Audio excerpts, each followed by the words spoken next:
El correo de mi esposa infiel, un año después de nuestra ruptura, lo cambió todo. Pensé que descubrir la infidelidad de mi esposa era lo peor que le podía pasar a nuestro matrimonio. De 21 años. Estaba equivocado. El correo que me envió, un año después de nuestro divorcio, reveló una traición tan devastadora que me hizo cuestionar todo lo que creía saber sobre la mujer con la que había compartido mi vida. Me llamo Nell Whitman. Tengo 52 años y, hasta hace 3 años, creía que lo tenía todo resuelto. Había levantado Whitman Industrial Supply desde la nada, convirtiéndola en una operación multimillonaria que distribuía maquinaria y equipo pesado a plantas de fabricación por todo el Medio Oeste. 26 años de jornadas de 16 horas, cenas perdidas y llamadas de fin de semana. Habían valido la pena. El negocio prosperaba. Mis 2 hijos, Samuel y Sierra, eran buenos estudiantes, y mi esposa, Mónica, parecía contenta con nuestra cómoda vida en un suburbio de Chicago. Aquel martes por la noche, en octubre, empezó como cualquier otro. Acababa de cerrar un trato con una acería en Gary, Indiana. Un contrato de casi $500,000. Me sentía bien, planeaba llevar a Mónica a una buena cena para celebrarlo. Y quizás reavivar un poco de esa chispa que habíamos perdido en algún punto del camino. Entré en el camino de casa sobre las 7:30, más tarde de lo habitual, pero no era raro en mí. La casa estaba en silencio cuando entré, lo que me pareció extraño. Normalmente, Mónica tenía la televisión puesta en la cocina mientras preparaba la cena. O podía oír a Sierra practicando el piano en el piso de arriba. «Mónica, ¿estás en casa?», grité, dejando mi maletín junto a la puerta principal. Ninguna respuesta. Crucé el salón hacia la cocina, aflojándome la corbata. Fue entonces cuando lo oí. Risas que venían de arriba, pero no era el tipo de risa que estaba acostumbrado a oír de mi esposa. Esta era diferente, íntima, la forma en que solía reírse conmigo cuando éramos novios. Mi estómago se encogió mientras subía las escaleras. Cada peldaño se sentía más pesado que el anterior. El sonido venía de nuestro dormitorio, y la puerta estaba ligeramente abierta. Me acerqué lentamente, sin querer creer lo que mis instintos me decían. Por la rendija de la puerta, pude ver a Mónica sentada en nuestra cama, con una bata de seda que le había comprado la Navidad pasada. Sostenía su teléfono, claramente en una videollamada con alguien. Su lenguaje corporal era relajado, incluso coqueto. De una manera que no había visto dirigida hacia mí en años. «No puedo esperar a verte este fin de semana», decía Mónica a quienquiera que estuviera en la pantalla. Ha pasado demasiado tiempo desde nuestro último viaje. Se me heló la sangre. ¿Viaje? ¿Qué viaje? Lo sé, cariño, dijo una voz de hombre a través del altavoz del teléfono. He estado pensando en ti constantemente desde Chicago. ¿Chicago? La conferencia de negocios a la que había asistido el mes pasado. Aquella en la que, supuestamente, estaba haciendo contactos con posibles proveedores para su consultoría de diseño de interiores. Me quedé helado en el pasillo, viendo a mi esposa de 21 años coquetear con otro hombre en la cama que compartíamos. Todavía no se había dado cuenta de mi presencia. Demasiado absorta en su conversación como para sentir que yo estaba allí. «Mónica», dije en voz baja, abriendo más la puerta. Se giró tan rápido que casi se le cae el teléfono. Su rostro se puso blanco como el papel al verme de pie allí. La culpa en sus ojos me dijo todo lo que necesitaba saber. «Neil, esto no es lo que parece», tartamudeó, terminando rápidamente la llamada. Pero yo ya había oído suficiente. La intimidad casual, la mención de viajes de los que yo no sabía nada. La forma en que había estado radiante últimamente. Las piezas de un rompecabezas que había estado ignorando inconscientemente, de repente, encajaron. No grité ni lancé cosas como se ve en las películas. En lugar de eso, simplemente la miré fijamente, sintiendo que miraba a una extraña con el rostro de mi esposa. ¿Quién era? Pregunté, con la voz sorprendentemente tranquila. Mónica se apretó el teléfono contra el pecho. Su boca se abría y cerraba sin que saliera ninguna palabra. Ese silencio me lo dijo todo. Salí de ese dormitorio sin decir una palabra más. No había nada que Mónica pudiera decir que diera sentido a lo que acababa de presenciar. Y no iba a darle la oportunidad de inventar más mentiras. Fui directamente a mi despacho en casa y me serví 3 dedos de bourbon. Me temblaban las manos al llevarme el vaso a los labios. 21 años de matrimonio, y había pillado a mi esposa con las manos en la masa con otro hombre. La peor parte ni siquiera fue la traición en sí. Fue darme cuenta de cuánto tiempo había estado viviendo en el paraíso de los tontos. Cerca de la medianoche, Mónica llamó suavemente a la puerta del despacho. Neil, tenemos que hablar, dijo a través de la madera. No, no tenemos que hacerlo, respondí. Sin levantar la vista de los informes financieros que fingía revisar. Abrió la puerta de todos modos y entró, ahora vestida con vaqueros y un suéter. Tenía los ojos rojos, pero no sabía si era por llorar o simplemente por agotamiento. Lo que viste esta noche, es complicado, empezó Mónica. Finalmente, la miré. ¿Complicado? Estabas medio desnuda hablando con otro hombre sobre viajes que yo no sabía que habías hecho. Me parece bastante sencillo. Mónica se sentó en la silla frente a mi escritorio, sin ser invitada. No entiendes la situación en la que hemos estado, Neil. No hemos sido felices durante años. Nosotros, dejé mi vaso con más fuerza de la necesaria. No me arrastres a tu justificación para ser infiel. ¿Cuándo fue la última vez que salimos juntos? Replicó Mónica. ¿Cuándo fue la última vez que me preguntaste qué tal mi día? Llegas a casa, cenas en silencio y desapareces en este despacho hasta la hora de dormir. Me levanté, sintiendo que mi genio aumentaba. He estado partiéndome el lomo para mantener a esta familia. Cada jornada de 16 horas, cada cena perdida. Cada llamada de fin de semana fue por ti y por los niños. Proveer no es lo mismo que estar presente, dijo Mónica, con la voz cada vez más afilada. Necesitaba un esposo, no solo un cheque. ¿Así que encontraste uno en otro lugar? Caminé alrededor del escritorio para enfrentarla. ¿Cuánto tiempo lleva esto? Mónica desvió la mirada. Empezó como una simple conversación en línea. Hace unos 6 meses. 6 meses. Sentí como si me hubieran dado un puñetazo en el estómago. ¿Y el viaje a Chicago? Fue cuando nos conocimos en persona por primera vez, admitió. Por Dios, Mónica, me pasé las manos por el pelo. ¿Tienes idea de lo que nos has hecho? ¿A Samuel y a Sierra? Los niños no tienen por qué saber nada, dijo Mónica rápidamente. Podemos superar esto. Ir a terapia. Cometí un error. ¿Un error? La interrumpí. Un error es olvidarse de comprar leche. Esto fue una elección. Múltiples elecciones a lo largo de 6 meses. Mónica se levantó, y ahora las lágrimas comenzaron a brotar. Sé que te he hecho daño, pero me sentía sola. Me sentía invisible en mi propio matrimonio. Eras invisible porque elegiste serlo, dije. Mi voz firme a pesar de la rabia que crecía dentro de mí. En lugar de hablar conmigo sobre los problemas de nuestro matrimonio, te fuiste a buscar atención a otro sitio. ¿Y ahora qué pasa? Preguntó Mónica, abrazándose a sí misma. Miré a esta mujer con la que había compartido mi vida durante más de 2 décadas. Y me di cuenta de que no la conocía en absoluto. La Mónica con la que me casé nunca habría hecho esto.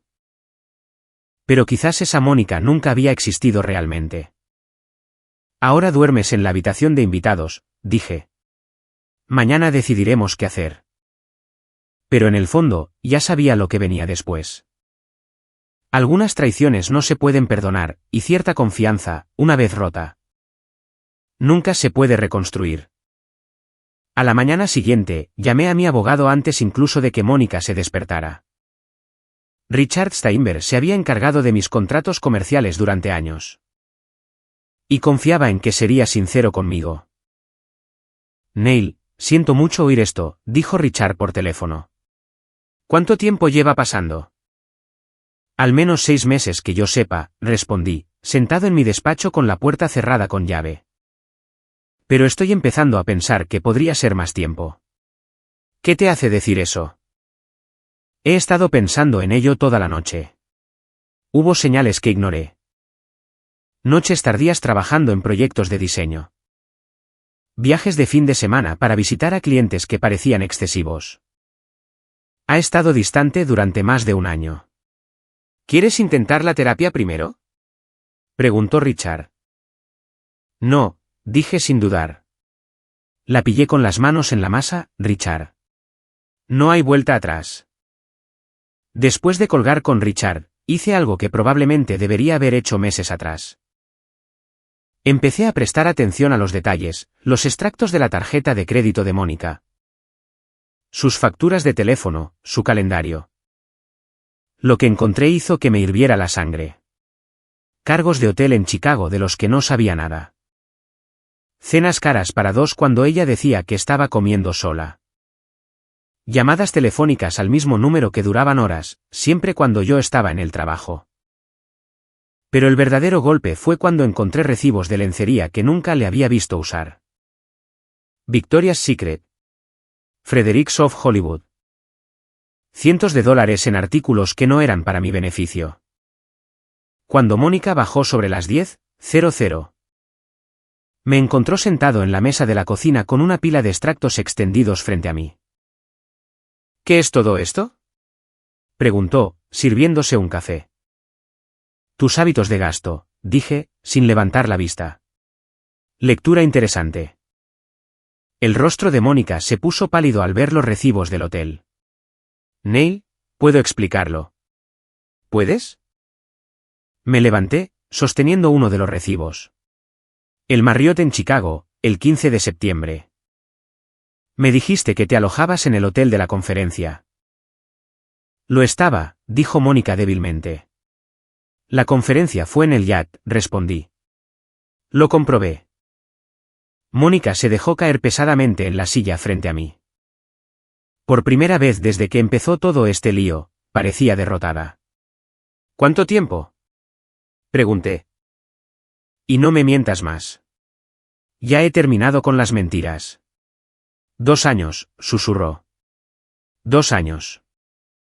La traición me golpeó como un golpe físico. Por Dios, Mónica. 2 años. Empezó en línea, dijo, con lágrimas corriendo ahora. Solo chateando al principio, luego videollamadas. La primera vez que nos vimos en persona fue el año pasado. ¿Durante la supuesta boda de tu hermana en Detroit?, pregunté. Mónica asintió, incapaz de mirarme a los ojos. Sentí que algo dentro de mí se apagaba por completo. Esto no era solo una aventura. Era una doble vida. Durante 2 años, me había estado mintiendo a la cara todos los días. Quiero que te vayas, dije en voz baja. Neil, por favor. Haz las maletas y vete a casa de tus padres. Haré que Richard redacte los papeles de la separación. Mónica me miró con ojos desesperados. ¿Y qué pasa con Samuel y Sierra? ¿Qué pasa con ellos?, pregunté. Deberías haber pensado en ellos antes de decidir destruir a su familia. Samuel fue el primero en darse cuenta. A sus 17 años, era lo suficientemente agudo como para notar la tensión en la casa. Y lo bastante listo como para atar cabos cuando escuchó parte de una conversación telefónica entre Mónica y su madre. Me acorraló en el garaje el sábado por la mañana mientras yo trabajaba en mi camioneta. Algo que hacía cuando necesitaba pensar con las manos. Papá, dijo Samuel, apoyándose en mi banco de trabajo. ¿Mamá está teniendo una aventura? Dejé lo que estaba haciendo y miré a mi hijo. Tenía mis ojos, pero la barbilla obstinada de Mónica. Y en ese momento, parecía mayor de 17 años. ¿Por qué lo preguntas?, dije con cuidado. Vamos, Papá, respondió Samuel. Lleva 3 días en casa de la abuela. Pareces como si alguien se hubiera muerto. Y la oí por teléfono ayer pidiendo perdón a alguien llamado Nas. Nas. El nombre me golpeó como un puñetazo en el estómago. Así que ese era su nombre. Dejé la llave inglesa y me enfrenté a mi hijo. Samuel merecía la verdad, o al menos toda la que pudiera darle sin destruir la relación con su madre. Sí, dije simplemente. ¿Lo está? Samuel asintió como si hubiera estado esperando esa respuesta. ¿Cuánto tiempo? 2 años. Maldita sea, dijo Samuel, y luego me miró disculpándose. ¿Perdón? Está bien, hijo. He estado pensando cosas peores que esa. Nos quedamos en silencio por un momento. Ambos procesando lo que esto significaba para nuestra familia. ¿Y ahora qué pasa? Preguntó Samuel. Todavía no lo sé, admití. Tu madre y yo nos vamos a separar. Probablemente a divorciar. Pero eso no cambia nada entre vosotros y nosotros. Sierra aún no lo sabe, ¿verdad? Preguntó Samuel. No, y preferiría decírselo junto con tu madre cuando sea el momento adecuado. Samuel cogió una de mis herramientas, dándole vueltas en sus manos. No me sorprende, ya sabes, lo de mamá. Eso me pilló desprevenido. ¿Qué quieres decir? Ha estado diferente en el último año, más o menos, explicó Samuel. Feliz de una manera que no nos incluía, si eso tiene sentido. Como si tuviera algún secreto que la hacía sonreír. La observación de mi hijo me dolió porque era muy precisa. Mónica había estado radiante últimamente. Y yo había sido lo suficientemente tonto como para pensar que era porque estaba contenta con nuestra vida. ¿Estás bien? Le pregunté a Samuel. Se encogió de hombros. Tengo 17 años, papá. El año que viene me iré a la universidad de todos modos, pero a Sierra esto le va a afectar mucho. La ayudaremos a superarlo, dije. Sí, asintió Samuel. Luego me miró directamente. Por si sirve de algo, papá, no te culpo. He visto lo duro que trabajas por nosotros. Viniendo de mi hijo. Esas palabras significaban más que cualquier disculpa que Mónica pudiera ofrecer. Mónica volvió a casa de sus padres, pero eso no le impidió intentar manipular la situación. Llamaba constantemente, enviaba largos mensajes de texto explicando lo arrepentida que estaba. E incluso apareció en mi oficina 2 veces tratando de convencerme de que le diera otra oportunidad. Lo que no sabía era que yo había contratado a un investigador privado. Tony Marcelli me lo recomendó Richard, mi abogado. Es detective de policía, especializado en casos de adulterio. En una semana, había descubierto más de lo que esperaba. Tu esposa ha estado ocupada, dijo Tony. Sentado frente a mi escritorio con una gruesa carpeta en sus manos. Este personaje, Nas, su nombre completo es Damien Cross. Tiene 38 años, está divorciado y trabaja en ventas de equipos médicos. ¿Cómo se conocieron? Pregunté. En un sitio de citas en línea, respondió Tony. Creó un perfil hace 2 años y medio usando su apellido de soltera. 2 años y medio. Incluso más de lo que había pensado. ¿Hay más?, continuó Tony, abriendo la carpeta. Los registros bancarios muestran que abrió una cuenta corriente separada hace 18 meses. Ha estado desviando dinero de vuestra cuenta conjunta. Pequeñas cantidades, pero constantes. Unos $2.000 al mes. ¿2.000? Sentí que mi presión arterial subía. ¿Para qué lo ha estado usando? Hoteles, restaurantes, ropa, regalos para él, dijo Tony. Y hay algo más que necesitas ver. Me entregó una fotografía que me revolvió el estómago. Mónica y Damien Cross en algún restaurante, con aspecto acogedor e íntimo. Pero no fue eso lo que me sorprendió. Fue la marca de tiempo. La foto fue tomada hace 3 semanas, después de que yo ya la hubiera descubierto y echado de casa. ¿Todavía lo está viendo? Pregunté. Nunca pararon, confirmó Tony. Se han visto 2 veces solo esta semana. Miré la foto. Sintiendo como cualquier resto de simpatía que tenía por Mónica se evaporaba por completo. Me había estado suplicando perdón mientras continuaba viendo a su amante a mis espaldas. Hay una cosa más, dijo Tony. Cross ha estado casado 2 veces antes. Ambos matrimonios terminaron debido a sus infidelidades. Tu esposa no es su primer rodeo. Esa noche, senté a Samuel y a Sierra para la conversación que tanto había temido. Vuestra madre y yo nos vamos a divorciar, dije con suavidad. Sierra, mi hija de 14 años, empezó a llorar de inmediato. ¿Es por nosotros? No, cariño, dije, acercándola a mí.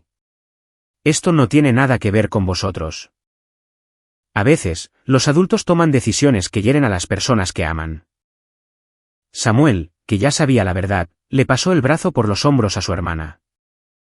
Mamá tomó algunas malas decisiones, Sierra. Papá no es el que se equivocó. ¿No podéis arreglarlo? Preguntó Sierra entre lágrimas. Algunas cosas no se pueden arreglar, dije, con el corazón roto por ella. Pero lo que no cambiará es cuánto os queremos vuestra madre y yo. Al día siguiente. Mónica apareció en casa mientras yo estaba en el trabajo y los niños en la escuela. Cuando llegué, la encontré revisando mi despacho. ¿Qué estás haciendo? Le exigí. Mónica se dio la vuelta, sosteniendo algunos de mis archivos de negocios. Tengo derecho a saber sobre nuestras finanzas. ¿Nuestras finanzas? Le quité los archivos de las manos. ¿Te refieres a las finanzas de las que has estado robando durante 2 años? Su rostro se puso pálido. No sé de qué estás hablando. Fui a mi escritorio y saqué los extractos bancarios que Tony me había dado. $2.000 al mes, Mónica. Durante 2 años. Son $48.000 que has robado a nuestra familia para financiar tu aventura. La compostura de Mónica finalmente se rompió. Necesitaba ese dinero. ¿No entiendes cómo ha sido vivir contigo? ¿Vivir conmigo? Pregunté con incredulidad. Yo no soy el que ha estado engañando, mintiendo y robando. Eres frío, Neil, dijo Mónica, alzando la voz. Llegas a casa, comes, trabajas, duermes. ¿Cuándo fue la última vez que me dijiste que me querías? ¿Cuándo fue la última vez que me diste una razón para hacerlo? Repliqué. La peor parte de la traición de Mónica no fue solo la devastación personal. Fueron las implicaciones profesionales. Ella se había encargado de la contabilidad de Whitman Industrial Supply durante los últimos 5 años. Y ahora tenía que cuestionarlo todo. Pasé el fin de semana revisando cada registro financiero, cada factura. Cada transacción que ella había tocado. Lo que encontré me revolvió el estómago. También había estado desfalcando a la empresa. Pequeñas cantidades al principio, $500 por aquí, 1.000 por allá. Marcados como gastos de empresa o pagos a proveedores que nunca ocurrieron. En 3 años, había robado casi $75.000 de la compañía. El lunes por la mañana, llamé a Richard inmediatamente. Esto lo cambia todo, dijo Richard después de que le explicara lo que había descubierto. El desfalco empresarial es un delito grave. Podría enfrentarse a una pena de cárcel seria. No quiero destruirla, dije. Pero tampoco puedo dejar pasar esto. Tienes que protegerte a ti y a tu negocio, aconsejó Richard. Presenta una denuncia policial, documenta todo. Si no tomas medidas, podrían considerarte cómplice. Esa tarde, tuve la conversación más difícil de mi vida con mi suegro, Vernon Pruitt. Vernon tenía 71 años. Un trabajador siderúrgico jubilado que siempre me había tratado como al hijo que nunca tuvo. Me había ayudado a conseguir mi primer gran contrato hace 20 años. Y lo respetaba más que a casi cualquier hombre que conocía. Vernon, necesito decirte algo sobre Mónica, dije cuando abrió la puerta. Nos sentamos en su sala de estar, y le conté todo, la aventura, el dinero robado, las mentiras. Vernon escuchó sin interrumpir, su rostro curtido se endurecía con cada revelación. ¿Cuánto se llevó? Preguntó finalmente. Del negocio, $75.000. De nuestras cuentas personales, otros 48.000. Vernon guardó silencio por un largo momento. Luego hizo algo que no esperaba. Sacó de su cartera una chequera. ¿Qué estás haciendo? Pregunté. Te estoy escribiendo un cheque por $125.000, dijo Vernon, con voz firme. Vernon, no. No puedo permitir que tú, puedes y lo harás, interrumpió. Mi hija te robó. Eso hace que sea mi responsabilidad arreglarlo. Ella no es tu responsabilidad, dije. Vernon me miró con acero en los ojos. La crié para que fuera mejor que esto. Fallé en algún punto del camino, y ahora tú estás pagando el precio. Tú no fallaste, le aseguré. Mónica tomó sus propias decisiones. Quizás, dijo Vernon, continuando escribiendo el cheque. Pero no dejaré que destruya el negocio que construiste. Has sido más un hijo para mí de lo que ella ha sido una hija. Me entregó el cheque, y vi que sus manos temblaban ligeramente. Hay una cosa más que deberías saber, dijo Vernon. La madre de Mónica y yo la vamos a desheredar. Lo que te hizo a ti y a esos niños es imperdonable. La lealtad de mi suegro significó más para mí de lo que él jamás sabrá. También me demostró algo importante. Incluso el propio padre de Mónica reconocía que lo que ella había hecho estaba más allá de la redención. 2 semanas después de solicitar el divorcio, descubrí que Mónica y Damien Cross habían escalado su relación de una manera que amenazaba todo lo que yo había construido. Tony, mi investigador privado, me llamó al trabajo con noticias urgentes. Neil, tenemos un problema, dijo Tony. Cross ha estado tomando fotos de tus documentos financieros. Alguien le ha estado pasando información interna sobre tu negocio.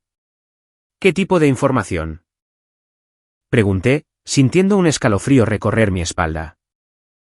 Listas de clientes, contratos con proveedores, márgenes de beneficio.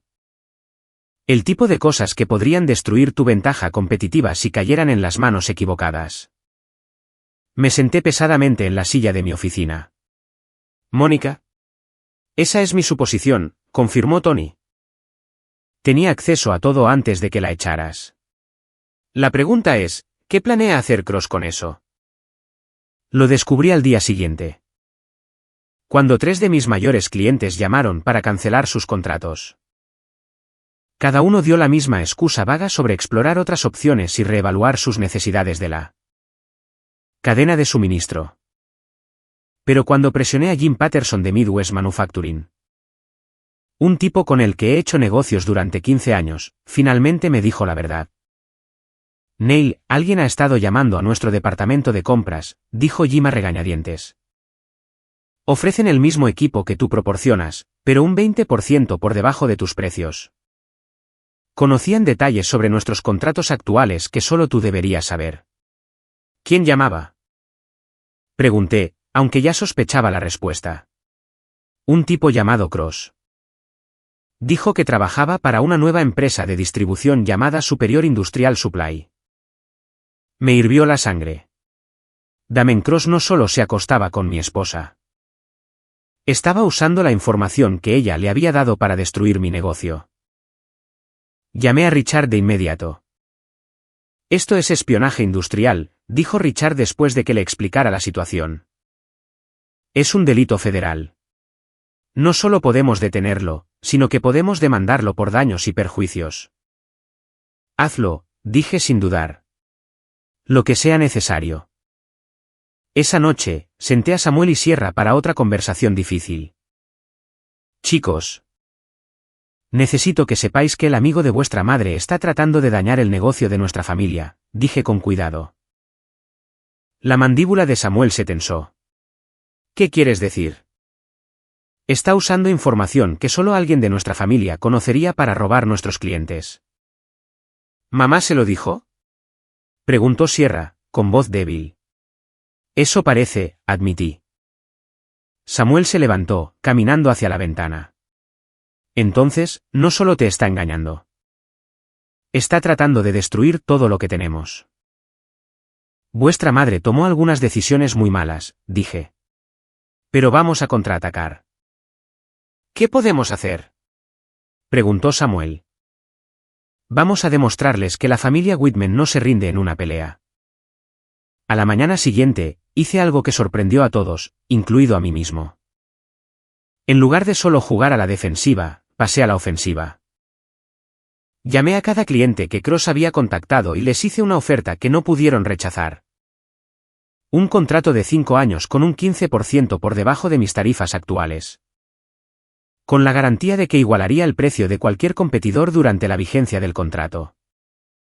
Me costó beneficios a corto plazo, pero aseguró mi base de clientes y le cortó las alas a Cross. Luego, convoqué una conferencia de prensa. Damas y caballeros, dije a los periodistas especializados que se habían reunido en mi oficina. Quiero advertir a la comunidad de suministros industriales sobre una nueva empresa llamada Superior Industrial Supply. Dirigida por Damon Cross. Este individuo ha estado utilizando información confidencial robada para socavar a las empresas legítimas. La historia apareció en 3 publicaciones del sector esa semana. En cuestión de días, la reputación de Cross en la industria quedó destruida. Pero Mónica aún no había terminado de jugar sucio. La siguiente jugada de Mónica fue tan baja, tan calculadora, que me hizo darme cuenta de que nunca había conocido realmente a la mujer con la que me había casado. Me acusó de violencia doméstica. Estaba en la oficina cuando Richard llamó con la noticia. Neil, Mónica ha solicitado una orden de alejamiento, dijo Richard, con voz sombría. Afirma que la has estado amenazando y que teme por su seguridad. Eso es una locura, dije. Ni siquiera he hablado con ella en 2 semanas. Lo sé, pero el juez tiene que tomar estas acusaciones en serio. Hay una audiencia programada para mañana. Esa noche, tuve que explicar a Samuel y a Sierra por qué había agentes de policía en nuestra puerta entregándome unos papeles. Papá, tú nunca le hiciste daño a mamá, dijo Sierra, con lágrimas en los ojos. Lo sé, cariño, dije, abrazándola. Pero a veces la gente miente cuando está desesperada. Samuel estaba furioso. Está tratando de hacerte quedar como el malo para poder conseguir más dinero en el divorcio. Quizás, asentí, pero vamos a manejar esto de la manera correcta, con la verdad y las pruebas.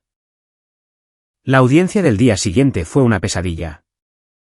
Mónica subió al estrado y afirmó que yo la había maltratado emocionalmente durante años. Que la había amenazado con destruirla financieramente y que temía que pudiera volverme violento. Era una buena actriz, tenía que reconocerlo, lágrimas en los momentos justos.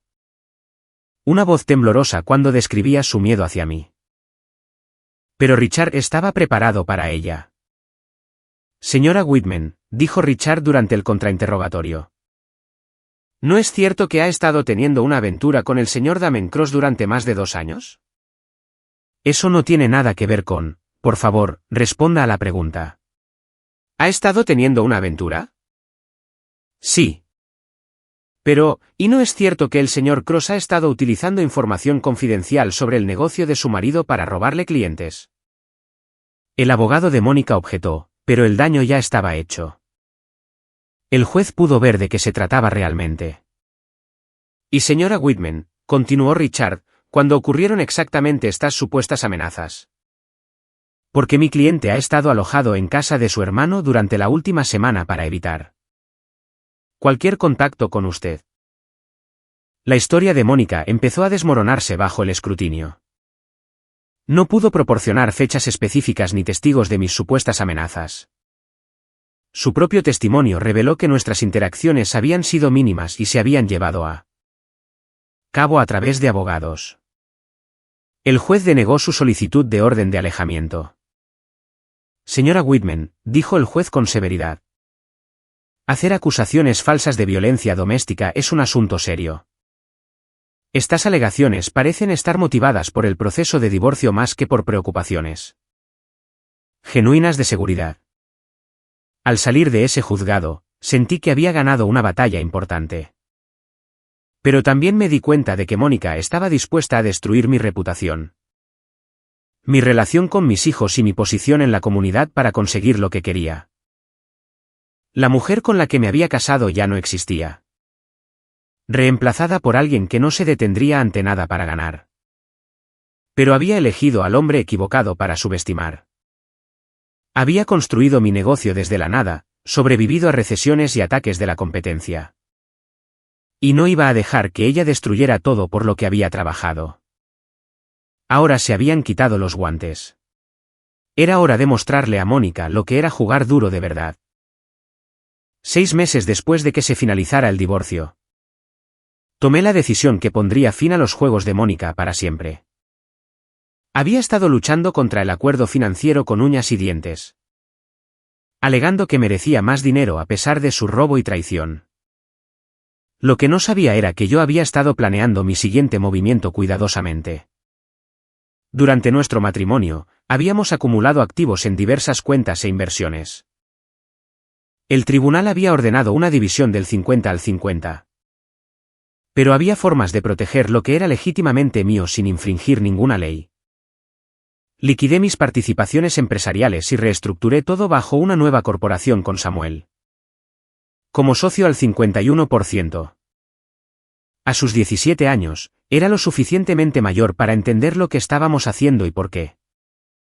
«Papá, ¿esto es legal?», preguntó Samuel mientras estábamos sentados en la oficina del abogado. «Completamente legal», confirmó Richard. «Tu padre te está dando una participación mayoritaria en una nueva empresa. Mónica no tiene derecho a reclamar activos que no existían durante el matrimonio.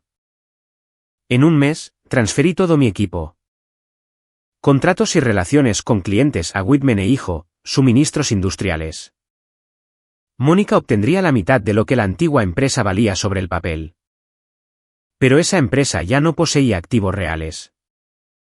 Contrató a 3 abogados diferentes para intentar impugnar la reestructuración. Pero cada uno le dijo lo mismo. Lo que había hecho era perfectamente legal. El golpe final llegó cuando su propio padre, Vernon, hizo un anuncio en una reunión familiar del que Sierra me habló más tarde. El abuelo les dijo a todos que mamá había avergonzado a toda la familia, dijo Sierra durante una de nuestras cenas juntos. Dijo que ella eligió a un criminal por encima de sus propios hijos. Vernon había sido fiel a su palabra de desheredar a Mónica. Cuando falleció 8 meses después, Mónica descubrió que su herencia, casi $500,000, se dividiría entre Samuel, Sierra y un fondo de becas que Vernon había establecido. Incluso en la muerte, Vernon estaba protegiendo a sus nietos de las malas decisiones de su madre. La reestructuración del negocio también me permitió hacer algo que siempre había querido: hacer de Samuel un socio de verdad. A los 18 años. Ya mostraba buenos instintos para los negocios y una ética de trabajo que me recordaba a mí mismo a su edad. «Hijo, te has ganado esto», le dije el día que firmamos los papeles finales de la sociedad. «Estuviste a mi lado cuando más importaba». Para cuando Mónica se dio cuenta de lo que había hecho, ya era demasiado tarde. No solo había perdido su matrimonio y el respeto de sus hijos, sino también su seguridad financiera y el legado de su familia. La mujer que pensó que podría tenerlo todo, terminó con casi nada. Un año después de que se finalizara nuestro divorcio, recibí un correo electrónico que cambió todo lo que creía saber sobre mi matrimonio con Mónica. Estaba en mi oficina, tarde un jueves por la noche, cuando el mensaje apareció en mi bandeja de entrada. El asunto hizo que se me helara la sangre, la verdad que merecía saber hace años. El correo era de Mónica. Pero lo que confesaba era mucho peor que cualquier cosa que descubrí durante nuestro proceso de divorcio. «Neil», comenzaba el mensaje. «Sé que me odias y tienes todo el derecho. Pero hay algo que debería haberte dicho hace mucho tiempo. Y ya no puedo cargar con este secreto. La aventura con Damien no fue la primera. Te he estado engañando durante 15 años. 15 años. Mi mano temblaba mientras continuaba leyendo. Empezó cuando Sierra era solo un bebé. Estabas trabajando tanto para levantar el negocio. Y yo me sentía invisible. Conocí a alguien en línea. Y se convirtió en una relación física que duró 2 años. Después de que eso terminó. Hubo otros. Aventuras cortas, romances de fin de semana, hombres que conocí a través del trabajo. La habitación parecía dar vueltas mientras procesaba lo que me estaba diciendo. 15 años de traición, 15 años viviendo una mentira. Sé que esto no cambia nada ahora, continuaba Mónica. Pero necesitaba que entendieras que nuestros problemas no eran solo de los últimos años. Dejé de ser fiel a nuestro matrimonio casi desde el principio. Y lo siento. Luego pasó a detallar aventuras específicas, mentiras concretas que había contado. Momentos específicos en los que yo había sospechado algo pero me convencí de que estaba siendo paranoico. Cada viaje de negocios, cada noche de chicas, cada fin de semana que decía necesitar espacio. La mayoría habían sido tapaderas para sus aventuras. La revelación más devastadora llegó al final del correo. Quiero que sepas que Samuel y Sierra son definitivamente tus hijos. Hice pruebas de ADN hace años porque no estaba segura. Pero son tuyos. Pensé que deberías saber eso, al menos. Había hecho pruebas de ADN porque no estaba segura de si mis hijos eran realmente míos. La traición fue tan completa, tan absoluta, que me dejó sin aliento. Pero mientras estaba sentado en mi oficina esa noche, releyendo su confesión, me di cuenta de algo importante. Este correo no era solo Mónica diciendo finalmente la verdad. Era su último intento de hacerme daño. Quería que supiera que todo nuestro matrimonio había sido una farsa. Quería que dudara de cada recuerdo, de cada momento de felicidad que habíamos compartido. Quería que me sintiera como el tonto más grande que jamás haya existido. En cambio, me sentí libre. Toda la culpa que había cargado por mi matrimonio fallido. Toda la autocrítica sobre si podría haber hecho algo diferente. Todas las dudas sobre si había sido demasiado duro en mi juicio sobre ella, todo desapareció.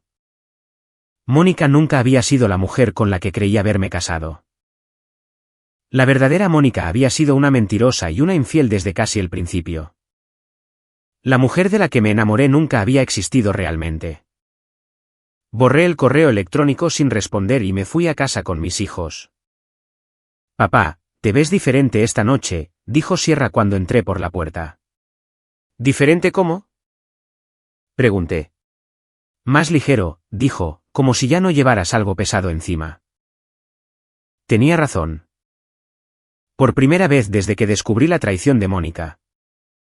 Me sentí completamente en paz con mi decisión de terminar nuestro matrimonio. Había luchado por mis hijos. Protegido mi negocio y me había negado a dejar que ella destruyera todo lo que había construido. Algunos hombres podrían haberse derrumbado al conocer el alcance total de la traición de su exesposa. Pero yo lo vi como la prueba final de que había tomado la decisión correcta. Mónica había pensado que me estaba asestando un golpe mortal con ese correo electrónico. En cambio, me había dado el regalo de la certeza absoluta. Estaba mejor sin ella. Mis hijos estaban mejor sin ella. Y nuestro futuro era más brillante porque ella ya no formaba parte de él.